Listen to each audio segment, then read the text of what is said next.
24 horas, con Milton Pérez y Diana León. Aquí empezamos. El gobierno espera vacunar a 4,5 millones de ecuatorianos hasta el final de su administración. Lo anunció el nuevo secretario de Gabinete de la Presidencia de la República. Galápagos será la primera provincia en inmunizar al 100% de la fase 1 en esta misma semana. El presidente reunió este martes a todo su gabinete ministerial para incorporar a los nuevos ministros y priorizar los proyectos y acciones hasta el final de su periodo en algo más de 2 meses. Cada uno de los ministros que dirige cada uno de los sectores va a hacer exposición por una cantidad de minutos específicos en la cual va a detallar este tipo de actividades. Y lo más urgente es el plan de vacunación. Se ratificó la llegada de más de 73,000 vacunas adicionales este miércoles y la culminación de la fase 0. Hemos ya vacunado al 100% de médicos de primera línea y 100% del resto de personal de salud que no fue tomado en cuenta en la fase piloto. En las próximas 48 horas, el gobierno asegura que terminará de vacunar a todas las personas de la fase 1 en Galápagos. Galápagos será la primera provincia del país que cumplirá ya la fase 1 de vacunación. Mañana llegarán en 5,000 dosis aproximadamente y se cubrirá en 48 horas toda la población que termina la primera fase. El gobierno asegura también que dejará todas las vacunas negociadas, alrededor de 20 millones de dosis, y que al nuevo gobierno le corresponderá recibirlas y continuar con el plan de vacunación. Sin duda este gobierno va a lograr vacunar o colocar por lo menos 4,5 millones de dosis hasta que termine el 24 de mayo en función de los cronogramas que te están estableciendo las farmacéuticas. Los ministros de las diferentes áreas seguirán definiendo sus prioridades en cada cartera de Estado. En Quito, Freddy Paredes, 24 horas. El gobierno habilitó una página web con información sobre el proceso de vacunación. Sin embargo, la opción para registrarse y recibir la vacuna contra el COVID-19 estaría disponible desde abril. Un grupo de profesionales del SPOL estuvo a cargo del desarrollo de esta plataforma. Fue el presidente de la República quien lo anunció en su cuenta de Twitter. Plan Vacunarse, ese es el sitio web habilitado por el gobierno nacional para informar sobre el avance de la vacunación contra el COVID-19. La plataforma fue desarrollada por un equipo de la Escuela Superior Politécnica del Litoral, SPOL. Lo que más nos interesaba es que el diseño sea altamente funcional. Nosotros siempre estamos predispuestos para ayudar a la sociedad en nuestras distintas áreas de conocimiento, desde lo científico, lo tecnológico. En el portal, elaborado en menos de una semana, se puede encontrar información sobre el número de vacunados a la fecha, las fases de inmunización y un cuestionario de preguntas frecuentes sobre el COVID-19. Era entonces nuestra tarea tratar de sintetizar esa información de modo de que sea fácil de entender. Lo que se hizo fue adaptar esa información a una plataforma informativa. En Plan Vacunarse ese también se encuentra este botón azul, que dirige al usuario a un apartado especial para registrarse y recibir la vacuna. Al hacerlo, sin embargo, aparece este mensaje, pues aún esa función no está lista. El Ministerio de Salud Pública ha informado que el registro estará habilitado en la fase 2 de vacunación, que se desarrollará de abril a julio. Al momento, informó la autoridad sanitaria, se realiza el proceso de migración de datos de adultos mayores y grupos vulnerables a la plataforma tecnológica. El recién posesionado ministro de Salud, Rodolfo Farfán, asegura que en la fase 1 y 2 de la vacunación habrá transparencia, pues los datos serán públicos. De ahí en adelante, pues la lista de vacunados durante el periodo del exministro Ceballos se mantendrá en reserva. El pedido de la Fiscalía fue que entreguemos a ellos la lista, lo cual ya fue hecho. Eso no quiere decir que la lista se va a hacer pública. En ningún modo. En Guayaquil, Carlos Acoto, 24 horas. A propósito, el ministro de Salud informó que el costo de cada dosis de las vacunas para el COVID-19 para el Ecuador se mantendrá confidencial. Según un experto, esto no es nuevo, pues se trataría de una práctica normal en la industria farmacéutica. El gobierno ha destinado un presupuesto de $200 millones para las vacunas. Los diferentes lotes de vacunas que llegaron a Ecuador generaron interrogantes respecto al costo de cada dosis. Sin embargo, es una pregunta que todavía quedará sin respuestas. El ministro de Salud afirma que es información que no puede ser entregada. Los precios dentro del contrato que se hace con cada casa farmacéutica tienen cláusulas de confidencialidad. Los contratos fueron presentados al gobierno del Ecuador en las negociaciones, las cláusulas fueron respetadas. Todo esto ocurrió, como usted conoce, en un momento en que el mundo entero quería vacunas. Esto, según el experto epidemiólogo Marcelo Aguilar, no es nuevo. La confidencialidad es una práctica común en los contratos de las farmacéuticas. Suele ocurrir en situaciones de estas. Cuando aparece una nueva vacuna, cuando aparece un nuevo medicamento, las industrias que negocian directamente con los gobiernos o con los ministerios de salud pueden hacer estos acuerdos de confidencialidad para no revelar los precios a los que vendieron a otros países. A nivel mundial se manejan precios referenciales. Estos son: la vacuna de Pfizer-BioNTech estaría entre $7 y $19. La vacuna de AstraZeneca-Oxford entre $2,7 y $13. La de Moderna bordearía los $15 a $37. La de Sinovac tendría un costo de entre $10 y $29,7. La de Johnson & Johnson entre $8,5 y $10. La Sputnik V entre $3 y $10. Y la más costosa sería la de Sinopharm entre $18,6 y $44. Pero el ministro no confirmó. Es un precio referencial, correcto. Las vacunas tienen precios distintos en el mundo desarrollado, en los países de ingresos medianos y en los países más pobres. El Ecuador ha destinado $200 millones para la compra de vacunas. Nosotros vamos a asignar el monto que sea necesario. Si son 200 millones, pues serán 200 millones. En eso no tenemos ningún tipo de restricción porque es prioridad a uno del gobierno y del presupuesto del Estado. Los recursos están garantizados y se pagará lo que llegue al menos hasta mayo. Hasta que nosotros terminemos, pagaremos lo que nos comprometeríamos a pagar hasta esa fecha. No me puedo adelantar a decirle cuánto va a ser del monto total, si va a ser todo, si va a ser una parte. Varios multilaterales han ayudado y entregado recursos por al menos $20 millones para el financiamiento de la compra de vacunas para Ecuador. En Quito, María Gracia Acosta, 24 horas. Los equipos técnicos de la Asamblea y del Ejecutivo continuaron el análisis del proyecto de ley de protección de la dolarización previo a su envío. Las autoridades esperan que se lleguen a acuerdos esta misma semana. La mesa técnica de la Asamblea y del Ejecutivo trabajan en una ley de protección de la dolarización consensuada. Este martes mantuvieron una nueva reunión. Y esperamos que en ese momento exista ya algún acuerdo claro y con esto pues ya definir una posterior presentación de la ley. Tiene que ser en estos días, en función de cómo avance este proceso de conversación con la Asamblea.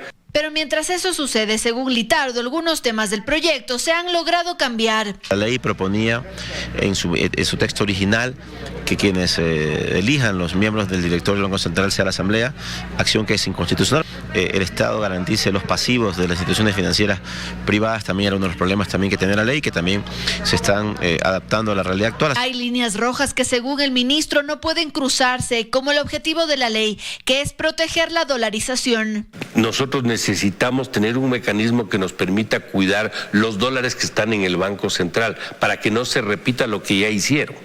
Tomarse esa plata, cambiar dólares, billetes verdes por papelitos, lo que significó un debilitamiento del Banco Central y un descalce de respaldo a los depósitos que ahí están, que es la plata de la gente. Aquellas decisiones significaron para el Banco Central un descalce de $6.500 millones. Pozo además reaccionó frente a la propuesta del candidato a la presidencia por UNES y la tilda de irresponsable. El Banco Central del Ecuador es un banco de reservas, de administración de reservas, no es un banco comercial. No es un banco como cualquier banco que recibe plata de los depositantes y presta al que quiera prestar. El Banco Central no puede prestar. Mientras llegan a un acuerdo, la Asamblea Nacional tiene 64 días para que concluya este periodo legislativo. En Quito, Andrea Samaniego, 24 horas. El candidato Guillermo Lasso aseguró que ya es historia la intención de Yacu Pérez de llegar a la segunda vuelta electoral. Además, insistió en sus propuestas económicas y en asegurar que Andrés Arauz busca desdolarizar el país. El candidato correísta volvió a negar estas afirmaciones. Bueno, Ambos candidatos, entre ellos el futuro presidente de la República, hablaron con radiodifusores del país de temas diversos. Guillermo Lasso en el encuentro reaccionó frente a la decisión del Tribunal Contencioso Electoral de dar paso a trámite al pedido de Yacu Pérez. Aseguró que eso ya es historia, pues todo está dicho. Y es él y Andrés Arauz quienes irán a la segunda vuelta, pues además hay que cumplir con el cronograma electoral. En otros temas, Guillermo Lasso reiteró que eliminará el impuesto a la salida de divisas para atraer inversiones y aumentará el salario básico a $500 durante 4 años. Necesitamos acuerdos de comercio con la mayor cantidad de países del mundo y no tenemos que tener miedo a un tratado de libre comercio con Estados Unidos, nuestro principal socio comercial. También habló de su contrincante e insistió en que la intención de Andrés Arauz de entregar $1.000 a 1 millón de familias es mala idea para la dolarización. Porque precisamente al tomar un dinero que no le pertenece al gobierno, por ahí es el primer paso para desdolarizar. Y un país que desdolariza no genera inversión. Y si no genera inversión, no genera empleo. Un día antes, en el mismo espacio, Arauz se refirió a este tema. Eso es absolutamente falso. No se dejen engañar, nosotros estamos aquí para fortalecer la dolarización. Sobre la vacuna contra el COVID-19, Guillermo Lasso insistió en que vacunará a 9 millones de personas en los primeros 100 días de su gobierno. Arauz reiteró que ya ha negociado la llegada de vacunas. A la vacuna de AstraZeneca, que es coproducida por Argentina y México.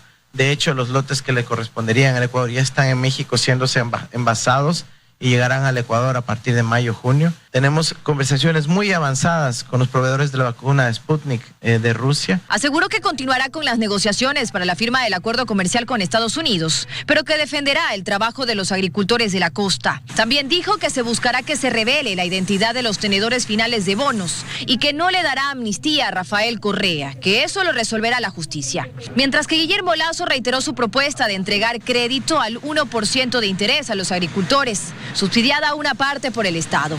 Dijo que creará la Defensoría de la Mujer y en vacunación habló de delegar parte del proceso al sector privado para ampliar la cobertura durante la aplicación de la vacuna. Dayana Monroy, 24 horas.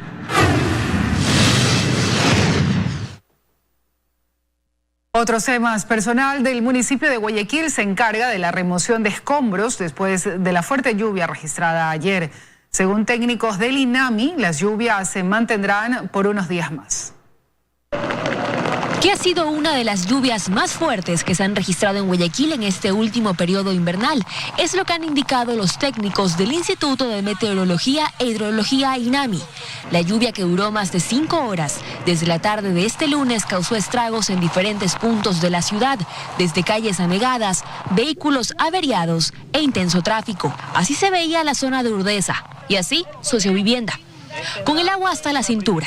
Esto porque coincidió además en que la marea se encontraba alta y a su vez el estero salado también se había desbordado. Este invierno se había caracterizado de tipo irregular, atenuaciones, precipitaciones débiles. Igualmente se ha presentado eventos extremos o puntuales que llamamos, con precipitaciones más de 100 milímetros. Luego de la fuerte lluvia registrada en el puerto principal, autoridades municipales enviaron ya sus equipos para empezar con la remoción de escombros y sobre todo con la limpieza de canales a fin de evitar futuras anegaciones. Sin embargo, indicaron que las lluvias se mantendrán durante los próximos días, en donde se esperan precipitaciones de mediana intensidad, con posibilidad de tormentas eléctricas, por lo que piden tomar precauciones. En este caso, de las últimas 24 horas, 48 horas, ha bajado la intensidad. Sí se van a registrar precipitaciones de tipo locales. Un invierno que comienza a mostrar su intensidad, en donde ya varios sectores del país se encuentran afectados. Valery Villalba, 24 horas. En varios cantones de las provincias de Manabí y Los Ríos se registran daños materiales y pérdidas económicas por las fuertes lluvias de los últimos días. Los ciudadanos solicitan ayuda inmediata a las autoridades. Desde el aire se puede evidenciar los estragos de la época invernal en la parroquia San Antonio del Cantón Chón, en la provincia de Manabí. Las pérdidas económicas son cuantiosas. Los cultivos y los animales, los más afectados.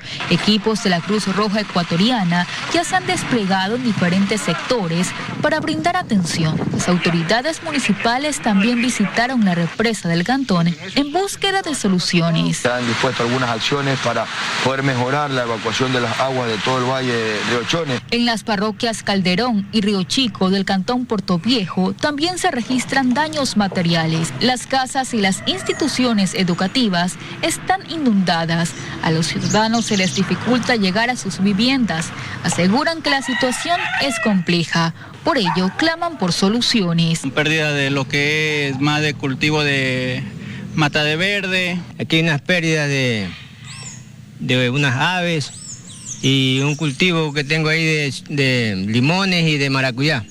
El panorama es similar en los 27 recintos del cantón Urdaneta en la provincia de Los Ríos. Al menos 2.000 hectáreas de cultivo se han perjudicado por las inundaciones. Arroz, banano, cacao y el maíz, que son los cultivos que tenemos dentro del cantón. En este lugar, al menos 1.600 familias han sido afectadas por las fuertes lluvias. María de los Ángeles Randón, 24 horas. Seguimos, amigos, y les contamos que con 126 votos la Asamblea Nacional aprobó las reformas a la Ley Orgánica de Educación Intercultural que elimina el examen Ser Bachiller, además del Bachillerato General Unificado, y establece mecanismos de prevención en contra de la violencia escolar. Esta fue la votación que dio paso a la aprobación de las reformas a la Ley de Educación Intercultural. En esta normativa se aprueba, por ejemplo, una base salarial para los docentes no menor a 2.5 salarios básicos. Partiría el sueldo de 1.000 para adelante, de acuerdo a la recategorización. Que con esta ley se haga justicia con aquellos que de alguna forma han entregado su vida para hacer la educación comunitaria en el sector rural principalmente. Se sustituye el bachillerato unificado por el bachillerato en ciencias, técnico, productivo, en artes y cultura. Además, se elimina el examen Quiero ser bachiller. Y más bien, con esto da la responsabilidad a las diferentes universidades para que asuman cuál sería la capacitación que se dé a todos los posibles estudiantes de acceder a un cupo para poder equiparar justamente la realidad del sector rural. Además, las 25 unidades educativas, tanto de las Fuerzas Armadas como de la Policía Nacional, retornarán a su manejo con autonomía administrativa orgánica y financiera. Los de escuelas y colegios militares regresen a donde nunca debieron haber salido, que sigan manejándose a través de las Fuerzas Armadas y Policía, porque tenemos que mejorar los niveles de educación en el país. También se incorpora el tema de la violencia escolar, por lo cual se debe trabajar en mecanismos de prevención dentro de las instituciones. Estos y otros cambios a la ley pasarán a manos del Ejecutivo para sus observaciones. En Quito, Andrea Samaniego, 24 horas. 1.200 medidas de protección se han otorgado durante los últimos meses a mujeres víctimas de violencia. Estos son los resultados de las 800 dependencias judiciales habilitadas en todo el país para utilizar el módulo virtual y acercar a la justicia con la ciudadanía. Con la presencia del nuevo ministro de Gobierno, Gabriel Martínez, del presidente de la Corte Nacional de Justicia, Iván Saquicela, representantes de la Organización de Naciones Unidas y del Fondo de las Naciones Unidas para la Infancia, el Consejo de la Judicatura presentó los resultados del Sistema Nacional de Medidas de Protección para Víctimas de Violencia, con el cual desde noviembre de 2020 se ha protegido a 1.251 personas. Si el índice de no denuncia es tan alto, el 20% que acude al Estado para obtener una medida de protección debe ser atendido. Entre las provincias con más solicitudes está Pichincha con 234, Azuay con 100, El Oro 84, Tungurahua 60 y Loja 59. En todo el país se ha habilitado un total de 800 dependencias para otorgar estas medidas de protección. Y allá es donde tenemos que ir, acercar el Estado a la víctima. Esa es la verdadera oportunidad y eficiencia del servicio. Según cifras que maneja el Ministerio de Gobierno, durante los últimos 4 años la violencia contra la mujer se ha incrementado significativamente, dando un total de 225 víctimas de feminicidio. 60 en el 2018, 67 en 2019, 77 en el 2020 y a la fecha tenemos 21. Para el representante adjunto de UNICEF, Juan Enrique Quiñones, es importante disgregar las cifras, pues pues les preocupa como parte de la violencia el embarazo adolescente. Ahí sí hemos visto nosotros un incremento casi del 50% en los últimos 4 años. Embarazo en niñas menores de 14 años. Es por eso que aunque se están fortaleciendo las acciones sancionatorias, las autoridades coinciden en que se debe impulsar gestiones preventivas encaminadas a una sociedad más equitativa, libre de violencia. Daniela Valencia, 24 horas. La disputa de los cárteles mexicanos de la droga llegó al Ecuador en un escenario de terror, protagonizado por organizaciones criminales que no solo controlan las zonas de tráfico, sino el poder en las cárceles del país. El medio digital Primicias hizo un análisis sobre la relación entre los cárteles de la droga y los crímenes en prisión.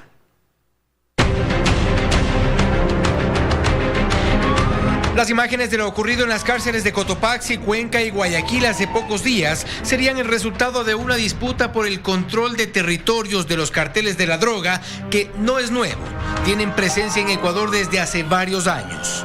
La publicación del portal Primicias vincula al hecho con una disputa entre el cartel de Sinaloa y el Jalisco Nueva Generación. Ambas organizaciones mexicanas con innegable presencia de sus actividades delictivas en toda la región. El cartel Jalisco Nueva Generación ha ido copando espacios en el tráfico de cocaína hacia Centroamérica y Estados Unidos, disputándole en este caso la hegemonía al cartel de Sinaloa. Fueron 79 asesinados en prisión. La disputa salió de control y los números demuestran quiénes son y por qué se habría desatado esta matanza. Pertenecientes a la banda de los Choneros, 43, de los Lobos, 30, de los Tiguerones, 6. El exdirector de inteligencia del Ejército, Mario Pazmiño, tiene la hipótesis y relación de estos hechos. Cada uno de los centros carcelarios está dividido por la injerencia directa y el control territorial de estas estructuras delictivas. El cartel de Sinaloa tendría el dominio del tráfico a través de las costas de Manabí y Esmeraldas. Allí son los choneros los que prestan seguridad y soporte logístico, mientras que el cartel Jalisco Nueva Generación utilizaría accesos por el Golfo de Guayaquil y cuenta con el soporte de otra de las organizaciones de terror, que es Los Lagartos. Y es aquí donde nace esta disputa. Rivalidad que la trasladan hacia los centros carcelarios. No obstante, según la publicación, la guerra de los carteles recrudece con el crimen de alias Rasquiña, líder de los Choneros, asesinado en libertad. Una vez que fallece Rasquiña, esta disputa se vuelve mucho más grave y encendida, y es aprovechada por Jalisco Nueva Generación para reconstituir y armar a sus bandas de apoyo. Se sabe que Ecuador es aún un país de paso, sin embargo, las actividades de narcotráfico se habrían reactivado después del primer semestre del 2020, y esto provoca nuevos episodios en una guerra que no es de ahora, pero que ni de lejos está cerca de terminar. Fausto Yepes, 24 horas. Seguimos, 9 personas, entre ellas funcionarios del Servicio de Rentas Internas, fueron detenidas tras un allanamiento a las oficinas de la institución en Guayaquil y Durán. La Fiscalía investiga los delitos de defraudación tributaria y falsificación de documentos. Miembros de la Policía Nacional y de la Fiscalía General del Estado allanaron la mañana de este martes las oficinas del Servicio de Rentas Internas ubicadas en el norte de Guayaquil. Investigaciones concluyeron que varios funcionarios de la institución serían parte de una banda dedicada a cometer delitos tributarios. El operativo, que incluyó 11 allanamientos a varios inmuebles en Guayaquil y Durán, dejó como resultado 9 personas detenidas, 3 de ellas trabajadores del SRI. 2 actualmente detenidos y una tercera persona que no fue ubicada al momento de hacer el allanamiento en su domicilio. Igualmente, el resto de la organización, unos cumplieron con una función profesional de brindar contabilidad y auditoría a estas 50 empresas que además están vinculados con otros hechos que están en proceso de investigación como actos de corrupción dentro de la administración. Según las investigaciones, los delincuentes habrían contactado a los funcionarios del SRI para que estos modifiquen las claves de acceso a los usuarios de las empresas que debían recibir la devolución del IVA. Y las notas de crédito se efectivizaban a través de la bolsa de valores. ¿Qué es lo importante de esto? Que hemos puesto y hemos sacado a la luz una actividad que dolosamente se venía ejecutando al interior del SRI por parte de estos funcionarios Se estima que al menos 3 empresas resultaron afectadas con casi $500,000. La policía no descarta que existan más perjudicados por esta modalidad. Por su parte, el Servicio de Rentas Internas señaló que había denunciado el pasado 11 de noviembre la operación de la presunta banda y dijo que colaborará con la investigación en curso. Joana Ramos, 24 horas.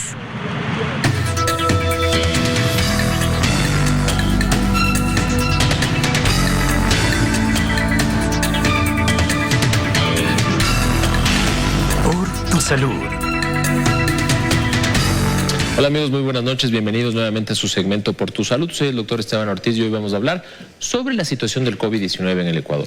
Sabemos nosotros que el Ecuador actualmente ha superado ya los 290,000 casos confirmados a nivel nacional. También nosotros conocemos que se reportan más o cerca de 16,000 muertes oficiales. Sin embargo, las muertes en exceso superan los 44,000. Esto es importante recalcar, ya que muchas de las muertes al inicio de la pandemia, casi ya un año atrás, no se registraban porque no había facilidad de hacerse pruebas de PCR. El número de pruebas realizadas ahora ha aumentado muchísimo en relación al año anterior, pero nosotros entendemos que todavía es un limitante por los costos que estas representan. Por ejemplo, diciembre y enero hemos visto nosotros una saturación impresionante de las terapias intensivas por todas esas aglomeraciones de diciembre, de enero y que se han complicado con las aglomeraciones de carnaval. Nosotros seguimos todavía en una situación crítica. A nivel nacional, las terapias intensivas ya han recibido pacientes de patología no COVID. Hay gente que se accidenta, hay gente que se opera, hay gente que requiere terapia intensiva, no necesariamente por tener COVID. Más la gente que cada vez necesita más camas por COVID, pues estamos viviendo una situación muy peligrosa por la saturación de estas unidades. Por ahora, lo más importante es entender, y hasta que lleguen las vacunas, que quedarse en casa cuando es totalmente fácil hacerlo, debemos nosotros ponerlo en práctica. Muchas personas que tienen que salir a trabajar, hay que hacerlo con las mejores normas de bioseguridad, manteniendo la distancia física, usando mascarilla y obviamente nosotros tratando de no reunirnos con gente que no conocemos porque potencialmente todas las personas son portadoras del virus. Nosotros tenemos que entender que actualmente el Ecuador está sufriendo una transición entre que lleguen las vacunas, entre que la gente desatura las terapias intensivas y que estamos a las puertas de un cambio de gobierno. Lo que nosotros recomendamos en este segmento es que se compren las vacunas, que lleguen las vacunas que tienen aprobación en otros países, que se aprueben las vacunas que se deben usar en el Ecuador y que hasta ahora todas las vacunas que han recibido aprobación por uso de emergencia son seguras y eficaces. Con esto nosotros podemos controlar la pandemia y volver a ser el país que éramos antes. Nos vemos en el siguiente segmento de Por tu Salud.